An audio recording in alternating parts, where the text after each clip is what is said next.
Welcome back to Jols Kitchen.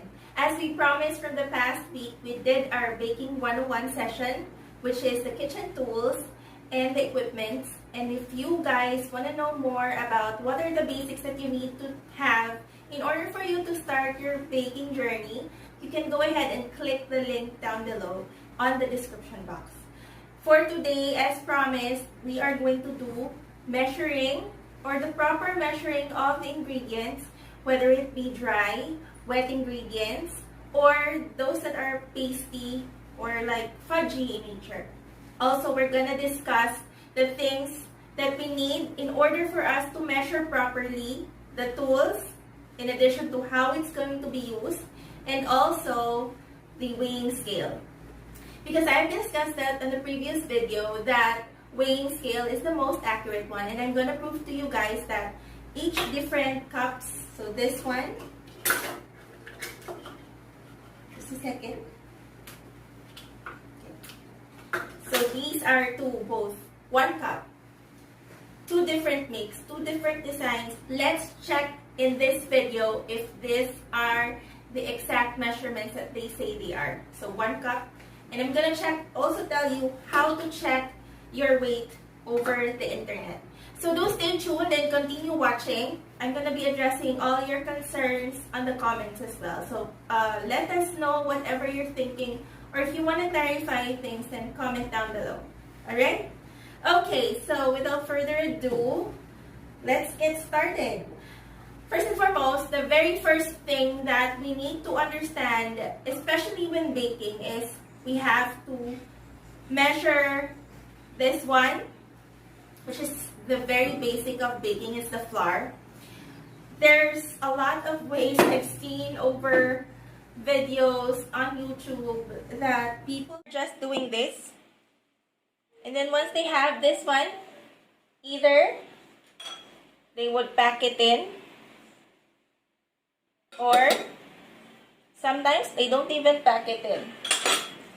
They just dump it right back in the bowl, which is a very wrong move, because you have to be sure when you measure your flour, it's gonna be very accurate.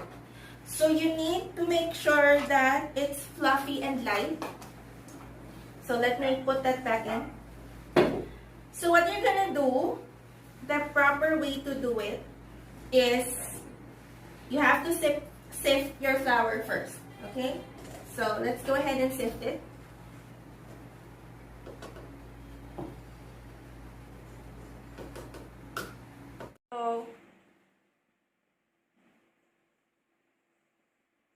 So sifting our flour helps us to make sure again that the impurities like insects, any maybe other, sometimes I could see other like pieces of plastic in it. So I've happened to see that, and you don't want to like press it in. Some of the people press it in. I just take it out and dump it somewhere else. Okay. If you want to take an exact measure of it, so we have our flour already sifted, light and fluffy, and free of impurities. And what you're gonna do is take your cup, get a spoon, spoon it in. Don't press it down. So just lightly place it inside your cup. Okay. Once it's full to the brim, get your flat edge tool. You can use a flat spatula. You can use the handle of your spoon, a knife, or a chopsticks, whichever is available for you. And then, if you notice, there are still spaces here, so press it here lightly, don't press it heavily. So once you're done with that and you're sure that all the areas around your cup is covered by flour, then go ahead and swipe it up like that. Okay. Perfect 1 cup measurement. Okay. Alright. So I'm gonna show to you this other cup. So this other cup is also 1 cup. But I'm gonna show to you now that that measurement varies from 1 cup to another. So let me just fill this up.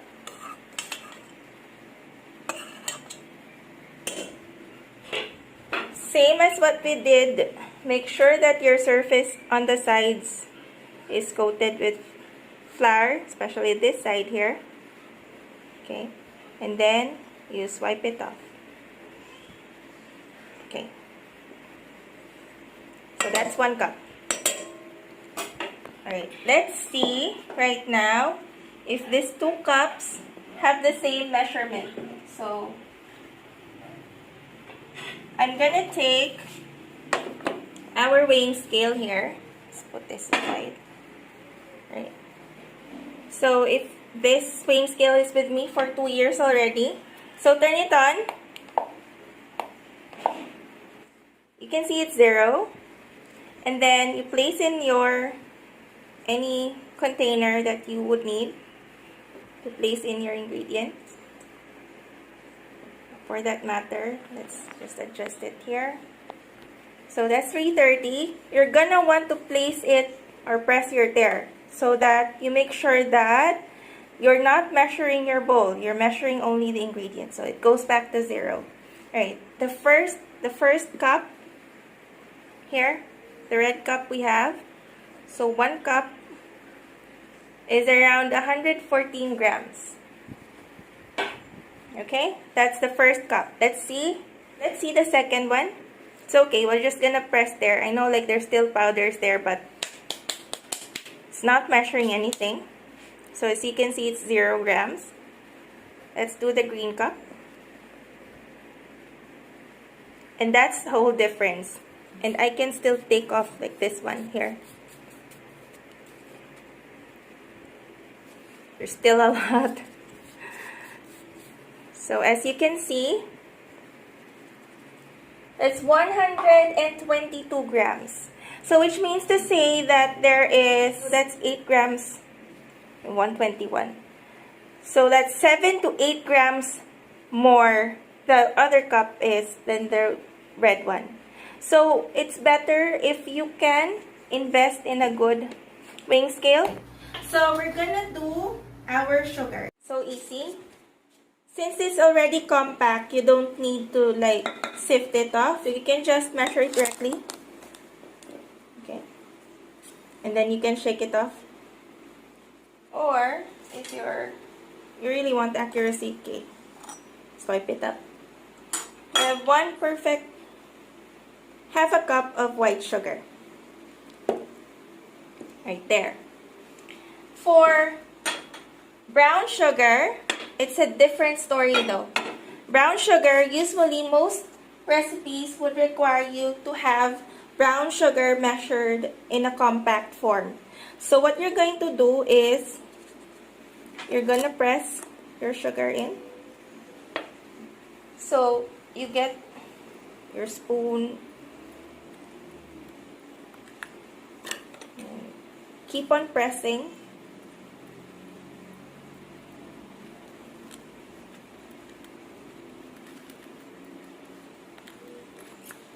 And to test if this is the proper measurement, I'm going to use my hands just to be sure.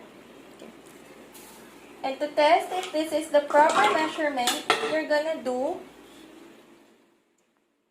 compacted in your brown sugar. So the best way you know you did it properly is if you're gonna, that's 1 compact brown sugar. So you actually measured it properly. If it holds its form just like that. This is baking soda. So I can see that our baking soda is clumpy. Most of the time, I don't bother sifting baking soda. But this right here, I can see that it needs a little help of sifting. So we're gonna go ahead and sift this first. So we've sifted our baking soda. So just lightly place it in like that. And then, again, that's 1 teaspoon of soda. Just gonna place it here. So, just take your salt. Some people actually just even don't level it out. They just shake it up like that. But, yeah. Again, accuracy. So, let's do our spatula. So, that's 1 teaspoon of salt. So, next would be our liquid ingredients. Now, this measuring cup right here is what you're using for liquid ingredients. I've seen some of the videos that are actually using this for dry ingredients. Please don't do that because that's not an accurate way to do. Especially if the dry ingredients actually needs cups like this wherein you can place, like what I taught earlier, wherein you can place in your dry ingredients and level it off. It doesn't level it by itself. Most dry ingredients doesn't do that. So the liquid ingredients can level off themselves. So that's the reason why it's okay for us to use this one. Some people I see, they measure their liquid ingredients by just holding it up here. And then I'm gonna use blue water just so it's much clearer for you guys to see how it's properly measured. So some people, they pour it in right away. And when you're holding this stuff, you know, it's not leveled at all. You're gonna tilt it even if you don't notice it, it's tilting. So you will mess up the measurements. So the best thing you could do is place it on your counter, flat surface, and you have to lower down on the level of which you are measuring. Okay? So make sure that you're the one looking down your measurements rather than you putting up and checking it like this because you're not going to get accurate measurements with that. So we have here cc or ml, and on the other side is the cups. So there are recipes that will ask you to measure in ml and ask you to measure in cups. Butter, oil, water, and then we also have milk for our liquid ingredients. Okay, so I'm gonna be using blue colored water just so you guys can see how it has to be measured. So for this, I'm gonna say that I'm gonna measure 1 cup. Alright.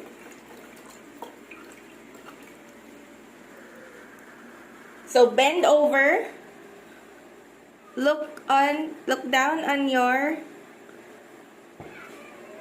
so look on the level of your measuring cup. Do not put it up, do not hold it up. You have to make sure that you bend over or you squat or whichever is more comfortable for you. And then, so just a little bit more. As you can see, this lower meniscus, I'm talking science, but this lowest part right here, you have to be sure that it touches. So it needs a little bit more. Just a little bit more. Okay, 1 more.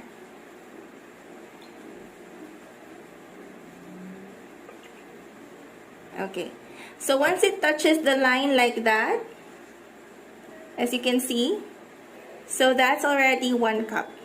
Just make sure that this lowest part in the center of your liquid ingredient should touch that line, as you can see. And that's how you do it. So for any ingredient that is fudgy or like paste-like or anything that is in between liquid and solid or liquid and dry. So this is peanut butter. And I'm just gonna say that we need 1/8 cup of it. So I'm just gonna place it, stick it in. Or it's kind of difficult, so let's go ahead. Where's the spoon yet? So let's take the spoon. Of course, you're gonna want to pack it in. Okay. So when I say you level it up, you're gonna want to get your handy dandy spatula. So let's go ahead, level it up. So that's your exact measurement of 1/8 cup of peanut butter. Right. So if the recipe requires cold butter, then what we're going to do is we're going to use this weighing scale. You can actually use these cups, but it's not as accurate though.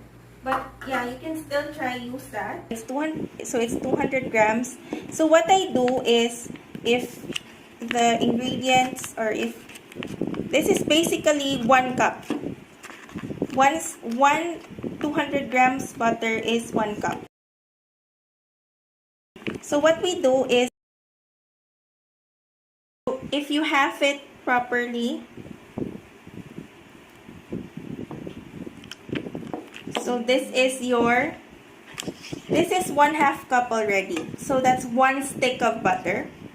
And if you're gonna half it one more time, so you're gonna have 1/4 cup. Okay?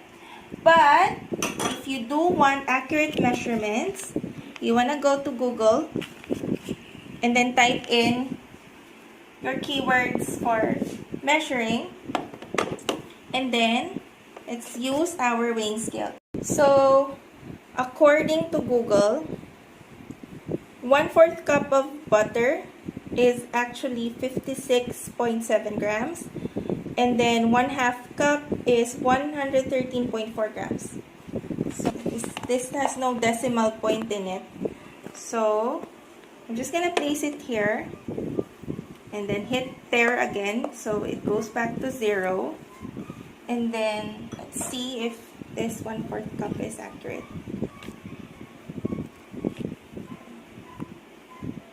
So it's supposed to be 56.7. So I need 6.7 grams more. So that is not accurate. Their measurements that they give in the packet. That's gonna make a big difference though. So we're still in 55. Just gonna add in a little at a time. Oh, 56. Okay, I just need a little bit, 56.7. So we're at 56 already, just a little bit. This has no 0.7, so around approximately that measurement. And that's enough for our measurements for butter. Okay. Now, if you're not sure, again, always Google, ask Mr. Google any questions, or you can ask me if you want to on the comments down below.